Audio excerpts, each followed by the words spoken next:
বিসমিল্লাহির রহমানির রহিম।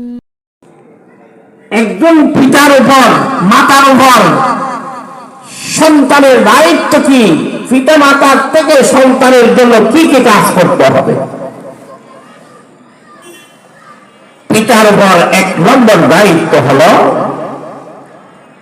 যে মা থেকে তার সন্তান হবে সেই মাটাকে নির্বাচন করার ক্ষেত্রে দিনদার মা নির্বাচন করতে হবে। এটা হলো এক নম্বর দায়িত্ব। যেই মা থেকে সন্তানটা হবে সেই মা নির্বাচন করার সময় নেককার এবং দিনদার মা নির্বাচন করতে হবে। নেককার এবং দিনদার যদি মা নির্বাচন করা না হয়, সে মা থেকে ভালো সন্তানের আশা করা যায় না। হাদিসে বারবার এই কথার উপর তাগাদা দিয়েছে, উৎসাহিত করেছে, বারবার নির্দেশ দিয়েছে, যখন তোমরা বিবাহ করবে, যেই মহিলা থেকে তোমার সন্তান হবে ওই মহিলাকে নির্বাচন করার ক্ষেত্রে দিনদার দেখে নির্বাচন করো। সেই মহিলা থেকে যে সন্তান হবে, সন্তান দিনদার হবে। আল্লাহ হাবিব সরকারে দো আলম জনাবে মুহাম্মদ মুস্তাফা সাল্লাল্লাহু আলাইহি ওয়াসাল্লাম পবিত্র ভাষায় বলেন, তুনকাউল মারাতুল আরবাঈন লিমালিহা ওয়া লিহাসাবিহা ওয়া লিজামালিহা ওয়া লিদীনিহা ফাজফার বিযাতিদ দিন তারিবাত ইয়াদাকা। এ আমার উম্মতের নরনারীরা, খুব ভালো করে জেনে রাখুন, মৃত্যু পর্যন্ত স্মরণ রাখুন, স্বাভাবিকভাবে যখন বিবাহ করা হয়, 7টি গুণ থেকে বিবাহ করা হয়। তার সম্পদ দেখে, তার রূপ দেখে, তার হাসাব এবং বংশ দেখে, দিনদারি দেখে বিবাহ করা হয়। তোমরা কিভাবে বিবাহ করবা? সংসার বিবাহিন দিন, দিনদারিকে প্রাধান্য দিয়ে বিবাহ করো। ওই দিনদার মেয়ে থেকে যে সন্তান হবে, নেককার সন্তান হবে। বলুন সুবহানাল্লাহ। কেন? বর্তমান যুগ উল্টা হয়ে গেছে।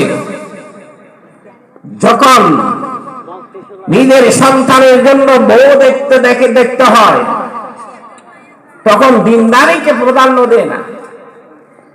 নাহলে মালদার পড়ালেখা কত বেশি করেছে, এরকম দিনদারিকে, বেপরদা নারীকে বিবাহ করে। বেপরদা নারীকে যদি বিবাহ করা হয়, সেই নারী থেকে যে সন্তান হয় ভালো হওয়ার আশা করা যায় না। বেপরদা নারী যারা আছে, যারা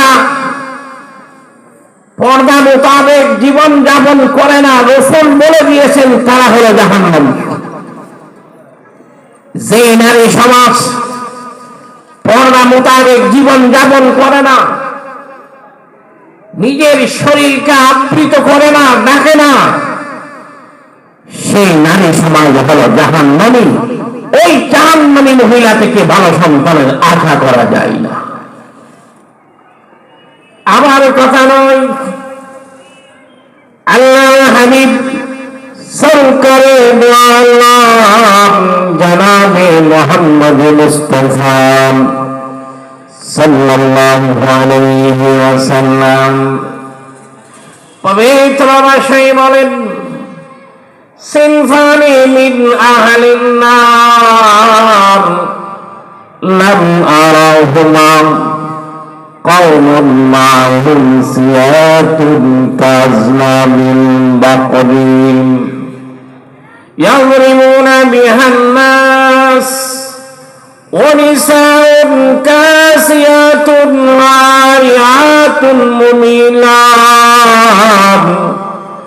মাইলাতুন রুউসাহুন্না কাসনিমাতিন মুক্তিল মাইলাম। এ আমাদের উম্মতের নরনারীরা খুব ভালো করে জেনে রাখো, দুই প্রকারের মানুষ জাহান্নামে যাবে নিশ্চিতভাবে। কিন্তু ওই দুই প্রকারের মানুষ আমার যুগে না থাকার কারণে আমি দেখি নাই। এক নম্বর হলো ও সমস্ত গুন্ডা সমাজ যাদের হাতের মধ্যে গরুর লেসের মতো লাঠি থাকে, মানুষকে অন্যায় করে, মানুষকে জুলুম করে। এইরকম গুন্ডা সমাজ আমার যুগে নাই, পরবর্তী যুগের মধ্যে আসবে, কিন্তু তারা জান্নাতে যাবে না। দ্বিতীয় প্রকারের মানুষ হল ওই নারী সমাজ যারা কাপড় পরিধান করার পরে উলঙ্গ, সেই নারী সমাজ জান্নাতে যাবে না। কাপড় পরিধান করার পরে উলঙ্গ, তার অর্থ কি? উলামায়ে কেরাম মুহাদ্দিসিনে ইজম তার অনেকগুলো অর্থ লিখেছেন। তার মধ্যে একটি অর্থ হল এমন কাপড় পরিধান করেছে যে কাপড় পাতলা হওয়ার কারণে কাপড়ের উপর থেকে শরীরের রং দেখা যায়। কাপড় কিরকম? পাতলা কাপড়, শরীরের কাপড়ের উপর থেকে শরীরের রং দেখা যাচ্ছে। এরকম কাপড় পরিধানকারী মহিলা হল কাপড় পরিধান করার পরে উলঙ্গ। জান্নাতে যাবে নাকি যাবে না? জান্নাতে যাবে না। এরকম নারী সমাজ আমাদের দেশে আছে কি নাই? আমাদের দেশে আছে কি নাই? আছে। দ্বিতীয় নম্বর অর্থ হল এমন টাইট কাপড় পরিধান করেছে, কাপড় টাইট হওয়ার কারণে শরীরের স্পর্শকাতর অঙ্গ ফুলে ফুলে দেখা যায়, পিছন থেকেও দেখা যায়, সামনের থেকেও দেখা যায়। এরকম মহিলাকে বলা হয় কাপড় পরিধান করার পরেও উলঙ্গ। জান্নাতে যাবে নাকি জাহান্নামে যাবে? জাহান্নামে যাবে। এরকম মহিলা সমাজ আমাদের দেশে আছে নাকি নাই? আছে। তৃতীয় নম্বর অর্থ, একজন মহিলা যখন ঘর থেকে বের হবে কি পরিমাণ কাপড় পরিধান করতে হবে? আল্লাহ তাআলা পবিত্র কোরআনে স্পষ্ট ভাবে বলে দিয়েছেন, ইউদিনিনা আলাইহিন্না মিন জালাবিবিহিন্না। বড় একটি চাদর মাথার উপর দিয়ে ঢেলে দিবে, পা পর্যন্ত চলে যাবেন, শুধুমাত্র কেবলমাত্র একটা চোখ দেখা যাবে। এটাকে বলা হয় এইভাবে কাপড় আবৃত করে ঘর থেকে বের হবে, তার নাম হলো পর্দা। তার নাম হলো কি? পর্দা। তাহলে শরীরের কিছু অঙ্গ খোলা রাখলো আর কিছু অঙ্গ ডাকলো। শরীরের আপনার পুরাটা শরীর, মুখমণ্ডল যখন ঘর থেকে বের হবে মুখটাও দেখে ফেলতে হবে। ইউদিনিনা আলাইহিন্না মিন জালাবিবিহিন্না। জালাবিব এটা হলো জিলবাবের বহু বচন। জিলবাব অর্থ কি? চাদর, বড় চাদর। আব্দুল্লাহ ইবনে আব্বাস রাদিয়াল্লাহু তাআলা আয়াতের তাফসীর করেছেন, এমন একটি বড় চাদর মাথার উপর থেকে ঢেলে দিবে, পা পর্যন্ত পড়ে যাবে, শরীরের কোনো অঙ্গ দেখা যাবে না, তার নাম হলো পর্দা। কিছু অঙ্গ ডাকলো আর কিছু অঙ্গ খোলা রাখলো, তাকে বলা হয় কাপড় পরিধান করার পরেও উলঙ্গ। নাউযুবিল্লাহ। এই কাপড় পরিধান করার পরে উলঙ্গ, এরকম মহিলার সমাজ জান্নাতে যাবে নাকি যাবে না? জান্নাতে যাবে। আল্লাহর হাবিব বলেন ওয়ানিসাউন কাসিয়াতুন আয়াতুল মুমিনাত রুউসুহুন্না কাসনিমাতিল বুক্তিল নাইম লা ইয়াদখুলুল জান্নাহ। হাঁটার সময় পেছন করি আর হাঁটার সময় এমন ভাবে ডক করে হাঁটে নম্র পুরুষ সমাজকে তার দিকে আকৃষ্ট করেন, নিজ পুরুষের দিকে আকৃষ্ট হয়, এমন ভাবে চলে রাস্তা দিয়ে যাতে পুরুষ সমাজ তার দিকে আকৃষ্ট হয়। এই জাতীয় মহিলা সমাজ যারা আছে তারা জান্নাতে যাবে না, যাবে না, জান্নাতের সুগন্ধি পর্যন্ত পাবে না। বরং নাউযুবিল্লাহ, জান্নাতে যাওয়ার তো দূরের কথা, লা ইয়াদখুলুল জান্নাতা ওয়া লা ইয়াজিদুনা রিহাহা ওয়া ইন্না রিহাহা লাতুজাদু মিন নাসিরাতি কাযা ওয়া কাযা। এই জাতীয় মহিলা সমাজ যারা আছে তারা তো জান্নাতে যেতে পারবে না, জান্নাতের সুগন্ধি পর্যন্ত পাবে না। অথচ জান্নাতের সুগন্ধি 500 বছর রাস্তার দূরত্ব পর্যন্ত ছড়াই, ওই পর্যন্ত জান্নাত থেকে দূরে থাকবে। বলেন নাউযুবিল্লাহ। সেই জন্য আমার সন্তান হবে, সন্তান হবে আমার নেককার সন্তান হওয়ার জন্য 1 নম্বর শর্ত হলো মা দিনদার হতে হবে, মা নেককার হতে হবে। মা যদি নেককার হয় সন্তান স্বাভাবিকভাবে দিনদার হয়ে যাবে। আমাদের মুর্শিদ আব্দুল কাদের জিলানী, তার মা কেমন ছিল? তার পিতার নাম হলো আবু মুসা সালেহ জঙ্গি রাহমাতুল্লাহি আলাইহি। এত দিনদার ছিলেন তিনি, একটা ফল কুড়ায় পেয়েছেন, মালিককে না বলার কারণে সেই মালিকের কাছে গেল, আমি আপনার একটা আপেল খেয়েছি না বলে। তাহলে মালিক জানতে পারলো লোকটা ভালো হবে, এই লোকটাকে ছেড়ে দেওয়া যাবে না, তার কাছে রাখার জন্য দুটি শর্ত আরোপ করেছে, তোমাকে আমি ক্ষমা করে দিব। শর্ত হলো দুটি। 1 নম্বর শর্ত হলো 12 বছর পর্যন্ত আমার গোলামি করতে হবে। আর 12 বছর দ্বিতীয় নম্বর শর্ত, আমার একটা মেয়ে আছে, সেই মেয়েটা হলো বুবা, সেই মেয়েটা হলো ল্যাং, সেই মেয়েটা হলো অন্ধ। এরকম বুবা, ল্যাং এবং অন্ধ মেয়েকে আমার এই মেয়েটাকে বিবাহ করতে হবে। আবু মুসা সালেহ জঙ্গি রাহমাতুল্লাহি আলাইহি যাই হোক মাফ করাইয়া নিতে হবে। মাফ করানোর জন্য দুটো শর্ত মেনে নিয়েছেন। যখন রাত্রে সবে যুবান বাসার রাত্রে যখন তার স্ত্রীকে দেখলেন, পিতা স্বামী অর্থাৎ তার শ্বশুর যে কথা বলেছিল, বুবাও নয়, কথা বলতে পারে, এমন অন্ধও না, দেখতে পারে, তারপর লেগনও হাঁটতে পারে।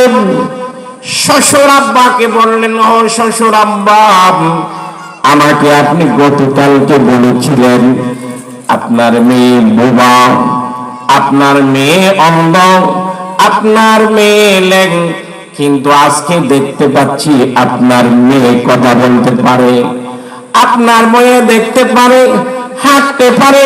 বুবা লেং কেন বলেছিলেন? কারণটা বলো। তখন তার মালিক বলল, তার মালিক শ্বশুর আব্বা তাকে বললেন, আমি আমার মেয়েকে বুবা বললাম এই জন্য এই পর্যন্ত কোনদিন পর নারীর সাথে কথা বলেন নাই। বলুন সুবহানাল্লাহ। সেই জন্য বুবা বলেছি, আমি অন্ধ বলেছি এই জন্য এই পর্যন্ত, আজকের এই পর্যন্ত আমার এই মেয়ে পর পুরুষের দিকে আপনার চোখ তুলে তাকান নাই, সেই জন্য বলেছি অন্ধ। এই পর্যন্ত আমার এই মেয়ে ঘর থেকে বেলা জরুরত কোনো প্রয়োজন ছাড়া আপনার ঘর থেকে বের হয় নাই, সেজন্য তাকে বলেছিলেন। এরকম দিনদার মহিলা ছিল। আমাদের বনফির যখন পেটে ছিলেন 18 ভাড়া হেফজ করেছেন মা, 18 ভাড়া হেফজ করে বলেছেন। তাহলে বনফির দুনিয়া থেকে আসার সময় 18 ভাড়া মুখস্থ করে দুনিয়ার মধ্যে আসছেন, পড়েন সুবহানাল্লাহ। তাহলে মা যদি নেককার হয়, সন্তান নেককার হওয়া এটা হলো স্বাভাবিক। সন্তানের 1 নম্বর হক হলো মা নির্বাচন করার ক্ষেত্রে দিনদার দেখে নির্বাচন করতে হবে, দ্বিতীয় 1 নম্বর। দ্বিতীয় নম্বর পিতা মাতার হক। সন্তান যখন ভূমিষ্ঠ হবে, ডান কানের মধ্যে আযান দিতে হবে, বাম কানের মধ্যে ইকামত দিতে হবে, দেরি করা যাবে না। হাসপাতালের মধ্যে সন্তান হলো, ওই জায়গার মধ্যে আযানের ব্যবস্থা করতে হবে। এই দুনিয়ার মধ্যে আসার পর তাওহীদের বাণী তার কানের মধ্যে পৌঁছায় দিতে হবে। তাওহীদের বাণী যদি কানের মধ্যে পৌঁছায় না দেওয়া হয়, তাহলে শয়তানের কুমন্ত্র তার অন্তরের মধ্যে ঢুকে যাবে। আযান দেওয়া এটা হলো মাতা পিতার উপর 2 নম্বর দায়িত্ব। 3 নম্বর দায়িত্ব হলো তাহানি করাম।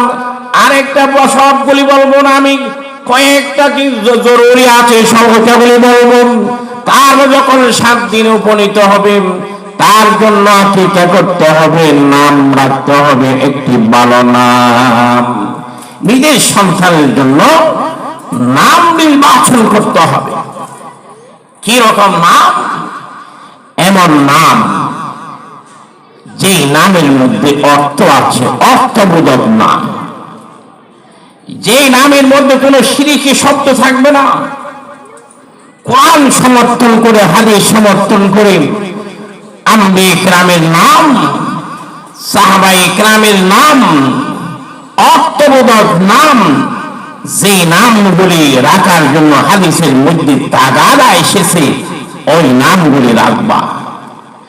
কেন নাম কেন ভালো রাখতে হবে?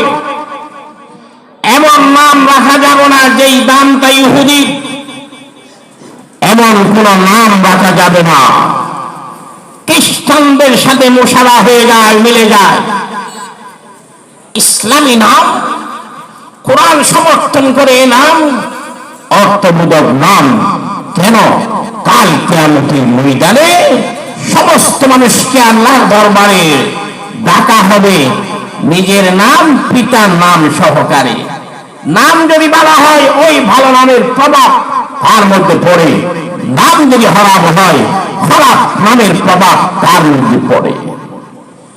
আমার কথা নয়, আল্লাহর হাবিব সরকারে দোয়াল্লাহ জনাবে মুহাম্মদী মুস্তাফা সাল্লাল্লাহু আলাইহি ওয়াসাল্লাম পবিত্র মাসে বলেন, তুদাউনা ইয়াউমাল কিয়ামাতি বিআসমাইকুম ওয়া আসমাই আবাইকুম ফাআহসিনু আসমাআকুম। এ আমার উম্মতের নরনারীরা, খুব ভালো করে জেনে রাখো, মৃত্যু পর্যন্ত স্মরণ রাখো, কাল কিয়ামতের ময়দানে তোমাকে আল্লাহর দরবারে তোমার নাম এবং তোমার পিতার নাম সহকারে আল্লাহর দরবারে ডাকা হবে। সুতরাং নামটাকে ভালো করে রেখিও, ভালো করে নাম রাখবা। এটা হলো একটা হক। আরেকটা হক হলো, সন্তান যখন ছোট থাকে, মাতা পিতার উপর নৈতিক দায়িত্ব হলো তাকে তরবিয়ত শিক্ষা দেওয়া, তরবিয়ত শিক্ষা দেওয়া, শিষ্টাচার, আদব, ইসলামের প্রাথমিক শিক্ষা, ইসলামের প্রাথমিক শিক্ষা প্রদান করা। মাতা পিতার উপর নৈতিক দায়িত্ব। ইসলামের প্রাথমিক শিক্ষা কি বলতে কি বোঝায়? ইসলামের প্রাথমিক শিক্ষা বলতে বোঝায় একজন মানুষ ইসলাম মোতাবেক চলার জন্য কোরআন এবং হাদিসের যে পরিমাণ জ্ঞানের প্রয়োজন হয় সেই পরিমাণ শিক্ষা দেওয়ার অর্থ হল ইসলামের প্রাথমিক শিক্ষা। একজন মুসলমান তার দুনিয়ার মধ্যে চলার জন্য, দুনিয়ার মধ্যে আমরা কেন আসছি? জান্নাতে যাওয়ার জন্য। আমাদের আসল ঠিকানা হলো জান্নাত।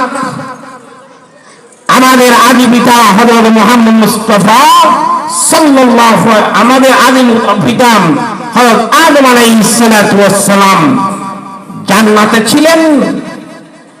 জান্নাতের থেকে একাল দুনিয়াতে পাঠানো হয়েছে এবং বলা হয়েছে জান্নাতটাকে রেজিস্ট্রি করে নিতে হবে। খাস জায়গা যখন প্রথমে ছিলেন এটা জান্নাত হাস ছিল, রেজিস্ট্রি হয় নাই। রেজিস্ট্রি করার জন্য জান্নাত এটা রেজিস্ট্রি করে নিতে হবে।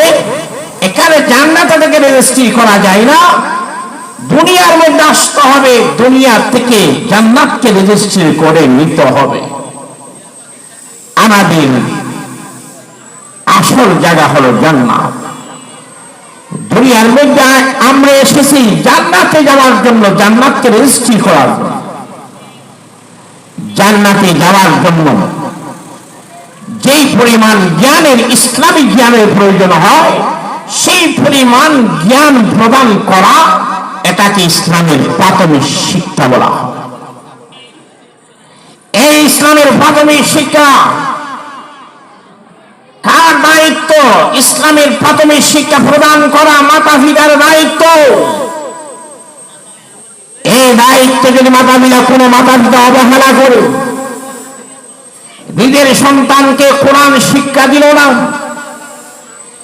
নিজের মেয়েকে কোরআন শিক্ষা দিল না, নিজের সন্তানকে নামাজ কিভাবে পড়তে হবে শিক্ষা দিল না, নিজের মেয়েকে কিভাবে নামাজ পড়তে হবে শিক্ষা দিল না, তাহলে কাল কিয়ামতের ময়দানে পিতা মাতা যেরকম দিনদার হোক না কেন, সন্তান যদি জাহান্নামী হয়, ওই সন্তানরা মাতা পিতাকে টেনে হেসে জান্নাত থেকে বের করে জাহান্নামে নিক্ষেপ করবে। নাউজুবিল্লাহ। আমার কথা নয়, আল্লাহর হাবিব সরকারে দো আল্লাহ জনাবে মুহাম্মদ মুস্তাফা সাল্লাল্লাহু আলাইহি ওয়াসাল্লাম পবিত্র ভাষায় বলেন, মু আওলাদাকুম বিসসালাতি ওয়া হুম আবনাউ 10 সিনিন 7 সিনিন ওয়াদরিবু আলাইহা ওয়া হুম আবনাউ 10। এ আমার উম্মতের নরনারীরা, সন্তান যখন 7 বছরে উপনীত হবে, তোমাদের দায়িত্ব হলো, পিতা মাতা তোমাদের দায়িত্ব হলো সন্তানকে নামাজ পড়ার জন্য নির্দেশ দিবাম, নামাজ শিক্ষা দিবাম, কিভাবে নামাজ পড়তে হয়, নামাজের জন্য কোরআন পড়তে হবে, নামাজের কতগুলি ফরজ আছে, সেই ফরজের মধ্যে কোরআন পড়া একটা হলো ফরজ। কোরআন বিশুদ্ধ করে পড়তে হবে। কোরআন যদি সহি না হয়, ওই কোরআন পড়নেওয়ালার উপর কোরআন নবী সম্পাদ করে আল্লাহর হাবিব সরকারে দো আলম জনাবে মুহাম্মদ মুস্তাফা সাল্লাল্লাহু আলাইহি ওয়াসাল্লাম পবিত্র ভাষায় বলেন, রুব্বা কারিন ইয়াকরাউল কুরআন ওয়াল কুরআন ইয়ালানুহু অনেক কোরআন পড়নেওয়ালা এমন আছে, কোরআন পড়ছে, কোরআন তাকে অভিসম্পাত করেছে। উলামায়ে কেরাম বলেছেন, কোরআন পড়ার সত্ত্বেও ওই কোরআন তাকে লানত করবে কেন, অভিসম্পাত করবে কেন?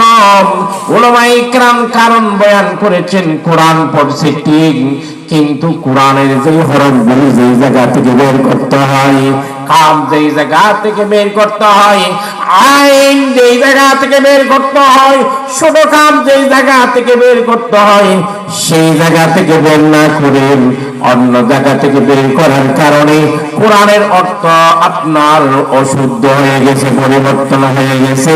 সেই জন্য কোরআন তাকে লানত করেছে। পড়ুন নাউযুবিল্লাহ।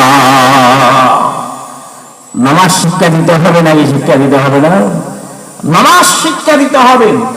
নামাজ পড়ার জন্য কোরআন লাগবে না, কোরআন লাগবে না, কোরআন শিক্ষা দিতে হবে।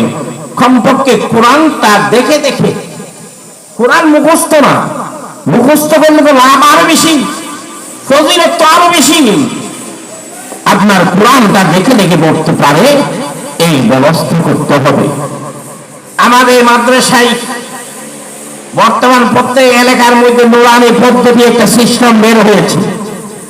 4 ক্লাস 5 ক্লাস পড়লে কোরআনটাও বিশুদ্ধ হয়ে যায় এবং ইসলামের প্রাথমিক শিক্ষা প্রায় চলে আসে, প্রায় কি চলে আসে।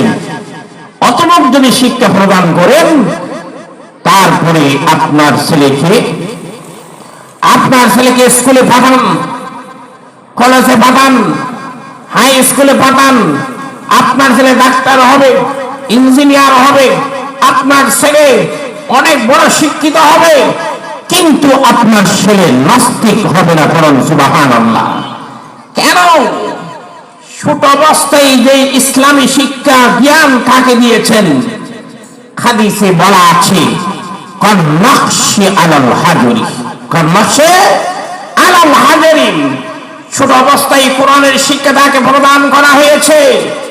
সেটা পাথরের মধ্যে নকশা করলে যেরকম বুঝে যায় না, তার অন্তরের মধ্যে এমন ভাবে অঙ্কিত হয়ে গেছে, মৃত্যু পর্যন্ত ইসলামী সেই শিক্ষা অন্তর থেকে বুঝে যাবে না। বলেন সুবহানাল্লাহ। বর্তমান যুগে আমাদের মুসলমানদের ছেলেদের মধ্যে নাস্তিক সৃষ্টি হচ্ছে নাকি হচ্ছে না?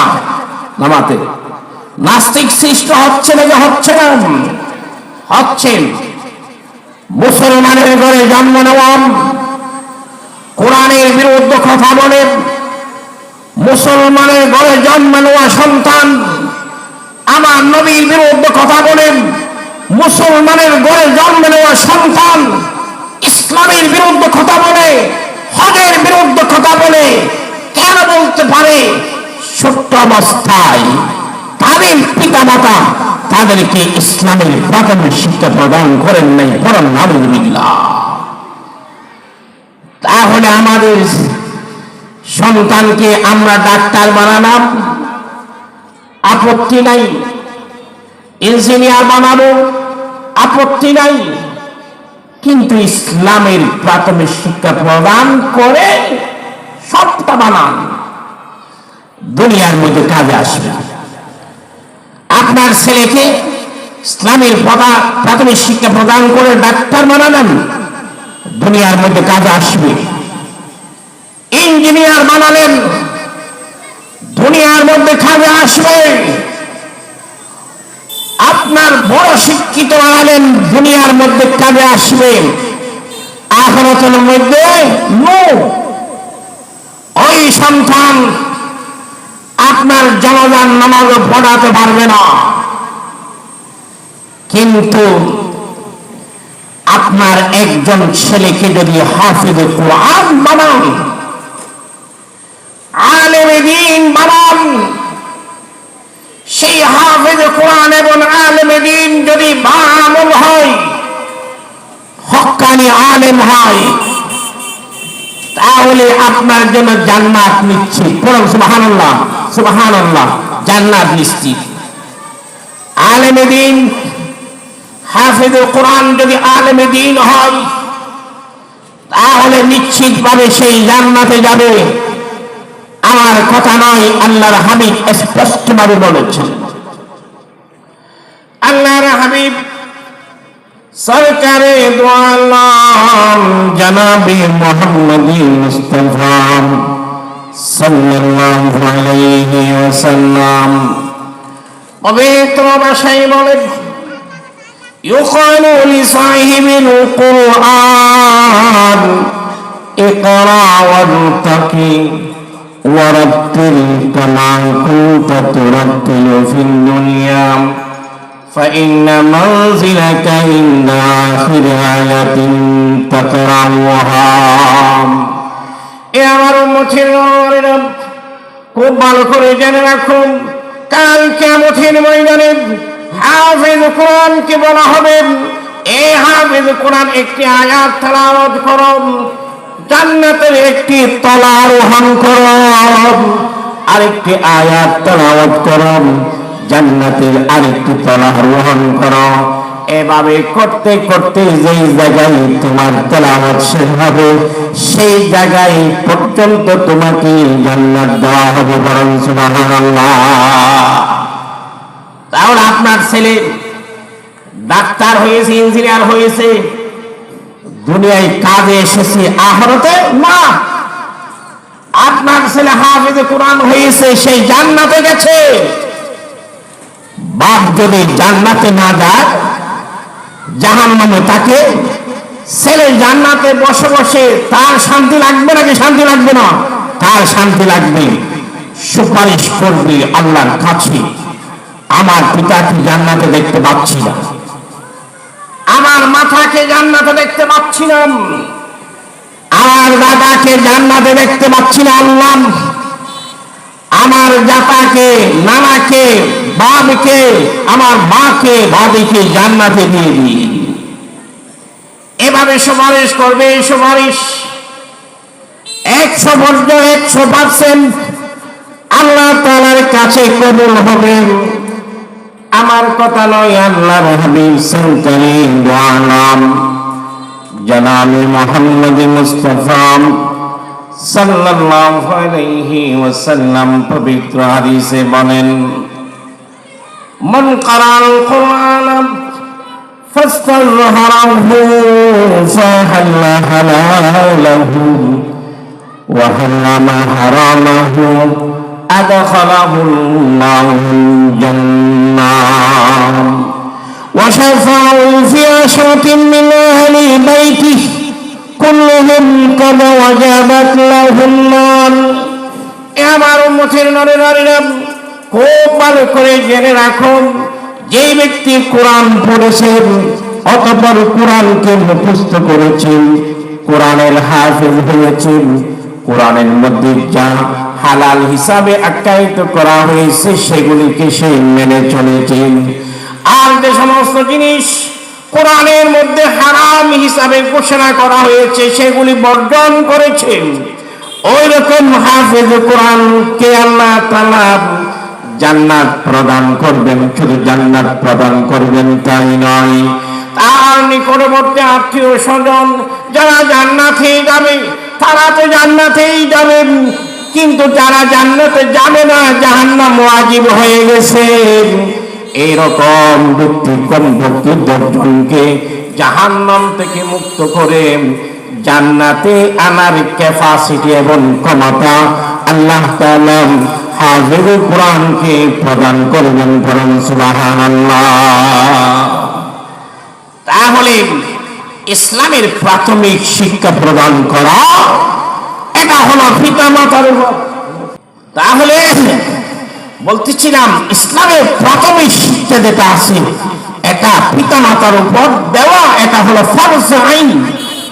নামাজ যেরকম ফরজ, সন্তানকে ইসলামের প্রাথমিক শিক্ষা প্রদান করাটা এরকম ফরজ।